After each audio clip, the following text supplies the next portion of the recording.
राधा बल्लभ श्री हरिवंश। आज की इस वीडियो में मैं आप सभी को सुनाऊंगी पाप मोचनी एकादशी की व्रत कथा। ऐसा माना जाता है कि एकादशी का व्रत करने से जितना फल हमें प्राप्त होता है उतना ही फल हमें पाप मोचनी एकादशी की व्रत कथा पढ़ने एवं सुनने से प्राप्त होता है। इसलिए पाप मोचनी एकादशी की व्रत कथा हमें जरूर पढ़नी चाहिए।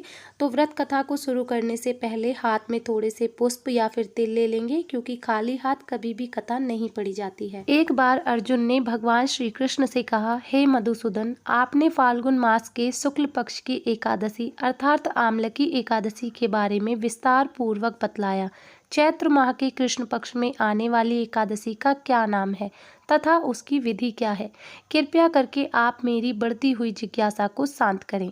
भगवान श्री कृष्ण ने कहा, हे अर्जुन, चैत्र मास के कृष्ण पक्ष की एकादशी को पाप मोचनी एकादशी के नाम से जाना जाता है। एक बार की बात है, पृथ्वीपति राजा मानधाता ने लोमस ऋषि से यही प्रश्न किया था जो तुमने मुझसे किया है। अतः जो कुछ भी ऋषि लोमस ने राजा मानधाता को बतलाया वही मैं तुमसे कह रहा हूँ।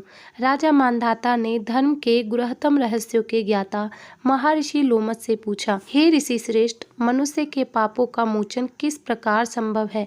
कृपया कर कोई ऐसा सरल उपाय बताएं जिससे सभी पाप को सहज ही पापों से छुटकारा मिल जाए। महर्षि लोमस ने कहा, हे निपृति, चैत्र मास के कृष्ण पक्ष की एकादशी का नाम पाप मोचनी एकादशी है। उसके व्रत के प्रभाव से मनुष्य के अनेक पाप नष्ट हो जाते हैं। मैं तुम्हें इस व्रत की कथा सुनाता हूँ, सो तुम ध्यान पूर्वक श्रवण करो। प्राचीन समय में चैत्र रथ नामक एक वन था।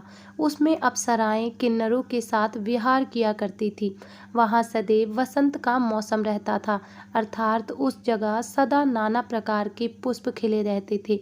कभी गंधर्व कन्याएं विहार करती थीं, कभी देवेंद्र अन्य देवताओं के साथ क्रीड़ा किया करते थे।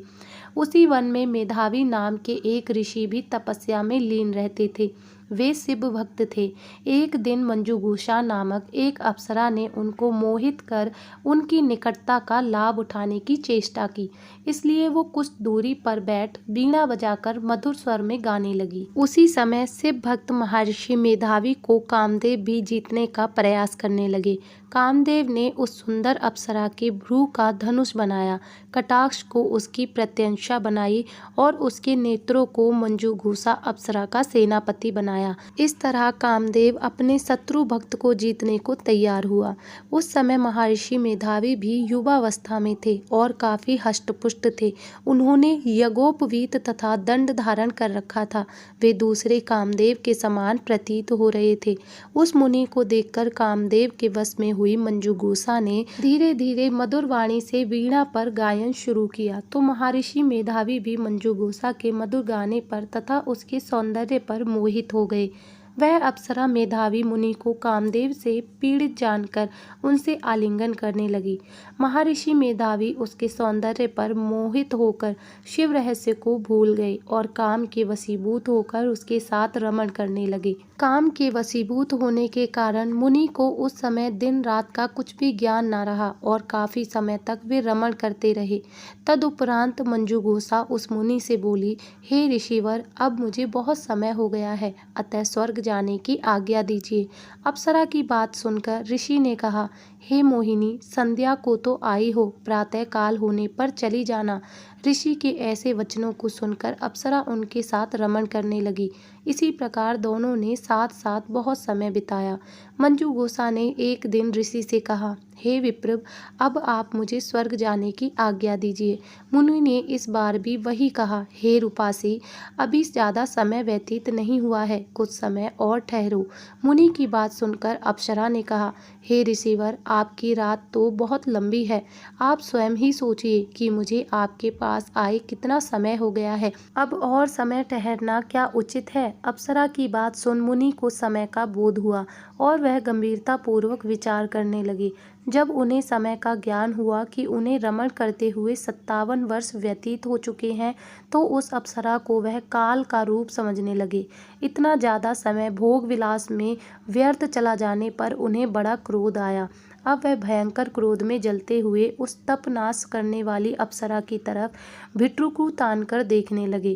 क्रोध से उनके अधर कांपने लगे और इंद्रियां बेकाबू होने लगी। क्रोध से थरथराते स्वर में मुनि ने उस अप्सरा को कहा, मेरे तप को नष्ट करने वाली दुष्टा, तू महापापिनी और बहुत ही दुराचारिणी है। तुझ पर धिक्कार है। अब तू मेरे श्राप से पिशाचिनी बन जा। मुनि के क्रोध युक्त श्राप से वह अप्सरा पिशाचिनी बन गई। ये देख वह व्यतीत होकर बोली, हे ऋषिवर, अब मुझ पर क्रोध त्याग कर प्रसन्न होइए और कृपया करके बतलाइए कि इस श्राप का निवारण किस प्रकार होगा। विद्वानों ने कहा है कि साधुओं की संगत अच्छा फल देने वाली होती है और आपके साथ तो मेरे बहुत वर्ष व्यतीत हुए हैं, अतः अब आप मुझ पर प्रसन्न हो जाइए, अन्यथा लोग कहेंगे कि एक पुण्य आत्मा के साथ रहने पर मंजू गोसा को पिशाचिनी बनना पड़ा। मंजू गोसा की बात सुनकर मुनि को अपने क्रोध पर अत्यंत ग्लानि हुई, साथ ही अपनी अपकीर्ति का भय भी हुआ। अतः पिशाचिनी बनी मंजू गोसा ने मुनि ने कहा, तूने मेरा बड़ा अपमान किया है, किंतु फिर भी मैं तुझे इस श्राप से मुक्ति का उपाय बतलाता हूँ। चैत्र मास के कृष्ण पक्ष की जो एकादशी है उसका नाम पापमोचनी है। उस एकादशी का उपवास करने से तेरी पिशाचिनी की देह से मुक्ति हो जाएगी। ऐसा कहकर मुनि ने उसको व्रत का सब विधान समझा दिया। फिर अपने पापों का प्रायश्चित करने के लिए वे अपने पिता च्यवन ऋषि के पास गए। च्यवन ऋषि ने अपने पुत्र मेधावी को देखकर कहा, हे पुत्र, ऐसा क्या किया है तूने कि तेरे सभी तप नष्ट हो गए हैं, जिससे तुम्हारा संसद तेज मलिन हो गया है। मेधावी मुनि ने लज्जा से अपना सिर झुकाकर कहा, पिताश्री, मैंने एक अप्सरा से रमण करके बहुत बड़ा पाप किया है। इसी पाप के कारण संभवत मेरा सारा तेज और मेरे तप नष्ट हो गए हैं। कृपया करके आप इस पाप से छुटकारा पाने का कोई उपाय बतलाइए। ऋषि ने कहा, हे पुत्र, तुम चैत्र माह के कृष्ण पक्ष की पाप मोचनी एकादशी का विधि तथा विधि पूर्वक उपवास करो, इससे तुम्हारे सभी पाप नष्ट हो जाएंगे।